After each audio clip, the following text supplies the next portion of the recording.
For tonight's stream, we're going to be checking out Sword of Legends Online, a new MMORPG based on sort of Chinese lore and literature and everything like that. And I've had a chance to play around with this game a little bit off stream. We're going to be starting a fresh character, however, tonight that is going to be based on your guys' votes, queries, and instructions as we jump into the game today. We'll go through the character creator. I'll have you guys pick a class that you want to see me play today, and then we will go from there. So I'm going to take a look at the poll because I have a feeling we're probably decided. Yeah, we got 7 votes for Reaper.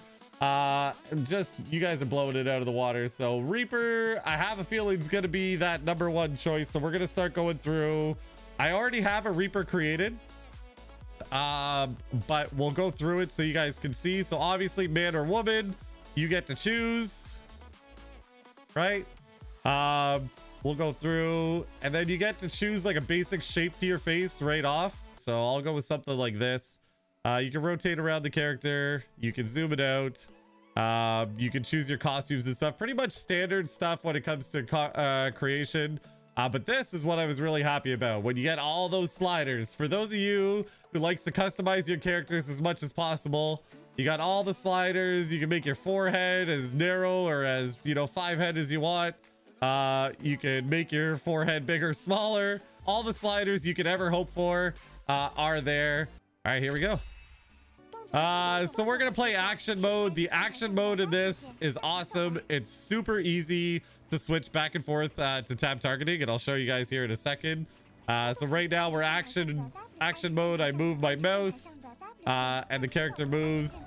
My primary skill is on left click. My secondary skill is on right click. And then if I want to go to tab targeting, I just hit left control, and now I've got my cursor, and I could cast my spells with Q and E instead. Yes, I know you want me to move forward. I'm sorry. Okay, so now we're in like a different realm where we're trying to bind our soul with this blade, a segment of the blade heart. Oh, Reaper feels good so far. How far is the range? Okay, not huzzah. Okay, so you got a solid cleave. I thought this actually threw my weapon, but apparently, oh, there it is. Okay. So your left click essentially is your rage builder, if you will. And then your right click like consumes your energy. So with the Reaper, apparently it is referred to as edge. Just got to avoid his attacks. So far he's only hit whoop. Oh yeah, you're supposed to die there. So I can sort of hear this little voice in my head. F2 to meditate, which will essentially heal you up.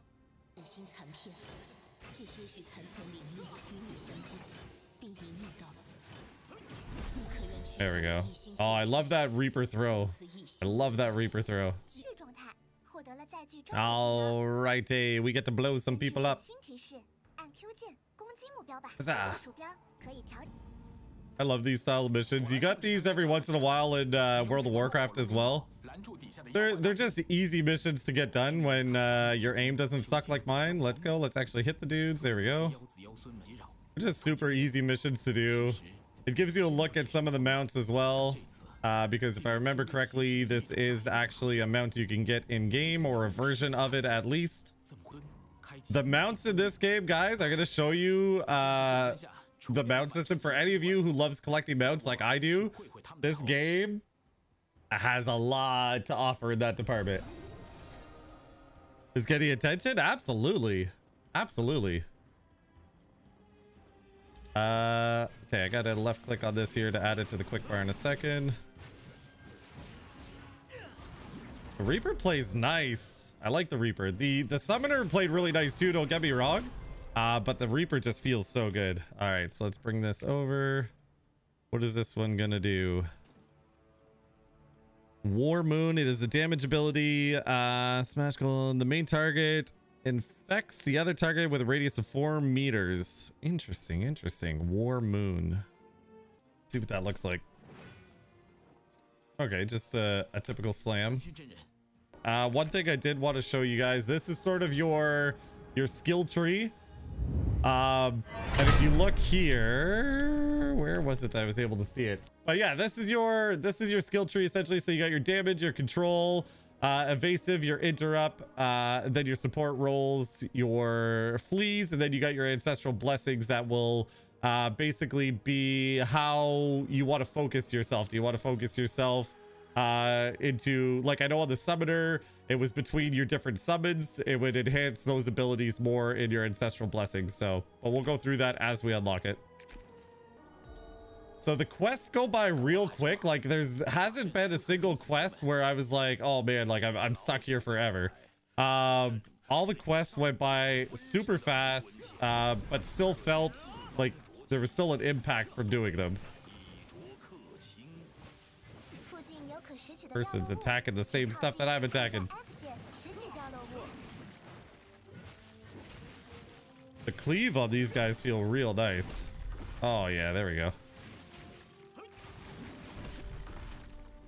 The combat feels very satisfying. So everything there, like this is the action combat. Most of it's done with my mouse, and then every once in a while we'll hit like R and stuff like that, but it is super smooth. As you can see, there's very little delays. The global cooldown's like under a second, and it just feels really, really nice. So there we go. So there's like 2 quests complete pretty much instantly, which feels real nice. And the double jump is beautiful. You can only double jump when sprinting. Then you get this nice animation. If you want to drop down, you can like cancel the sort of floating animation if you're going to overshoot your target. Oh god, what is this? Okay, this is a fighting challenge. I can fight, I think. Maybe. Oh, am I supposed to stay over here?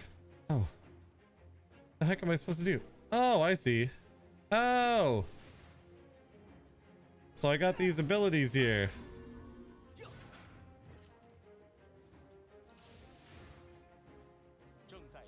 Oh, see. Okay, we got this. I think. I don't really understand what we're doing. This is completely different from the summoner quest. I'll tell you that right now. I'm not 100% sure what's supposed to be happening here. Oh. Hey, we did it. Sure.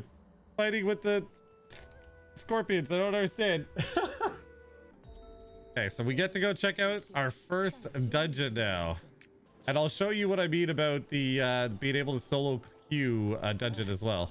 They fill it's basically like a practice run for the dungeon that you can go into, and they fill your party with NPCs, and it's to me it's unique. I can't think of another game that allows you to. They do have like a raid or a dungeon finder essentially where you can enter a queue, or you could just go in as a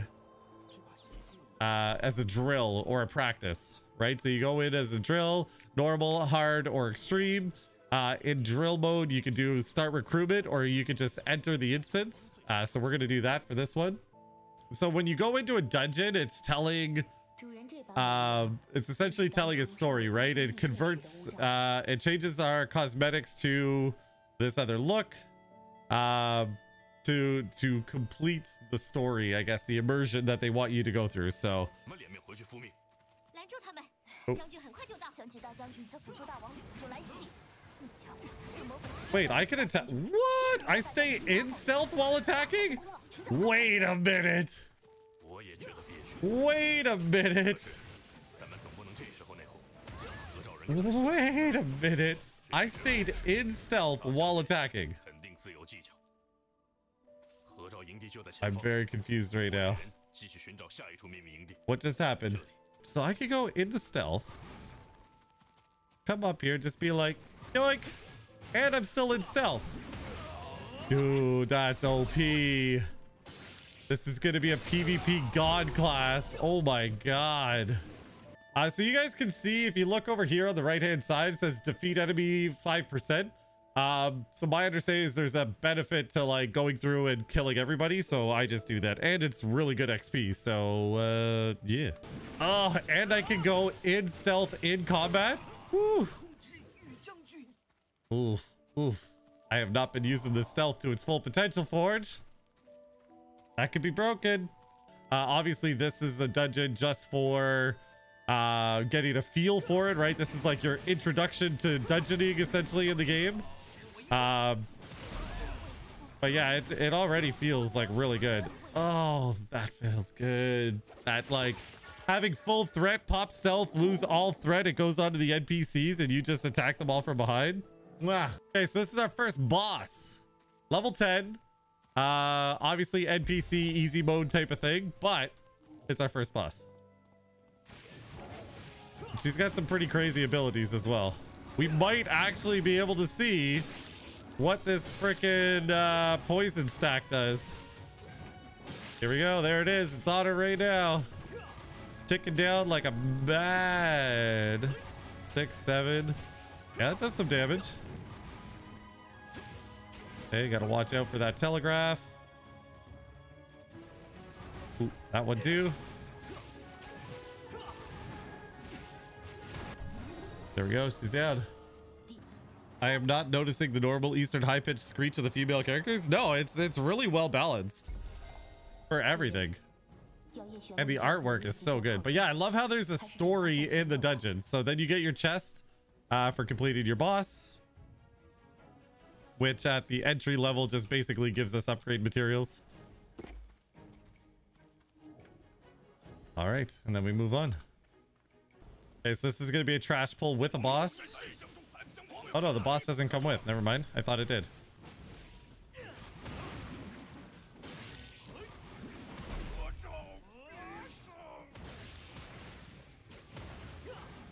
There we go. Hop into stealth, lose all my threat. Get some stacks on him into the second boss fight now. Get out of here. Oh, he got stunned. Never mind. You can notice how there's some like subtle telegraphing as well. It's not all like massive red circles. Sometimes it'll just be like an arrow. There we go. He's down. Okay, full health. We got a stack of dot on us though, so we're gonna let that stack fall off before we go into this triple boss fight. This is a 3-part boss fight here. You might be able to pull all 3. I don't know if you can. I didn't try it last time.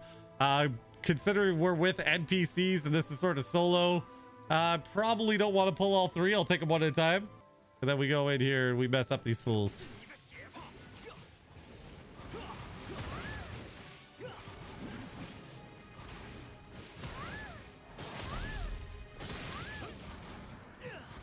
One of these NPCs has that high-pitched voice that Dragoon was waiting for. There we go. Next boss.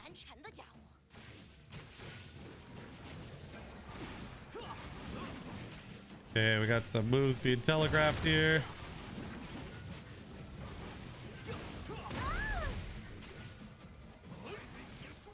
Final boss.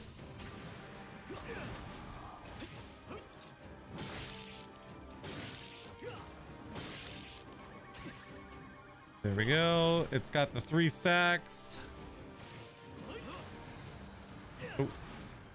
Ow. I didn't get out of it in time. My bad.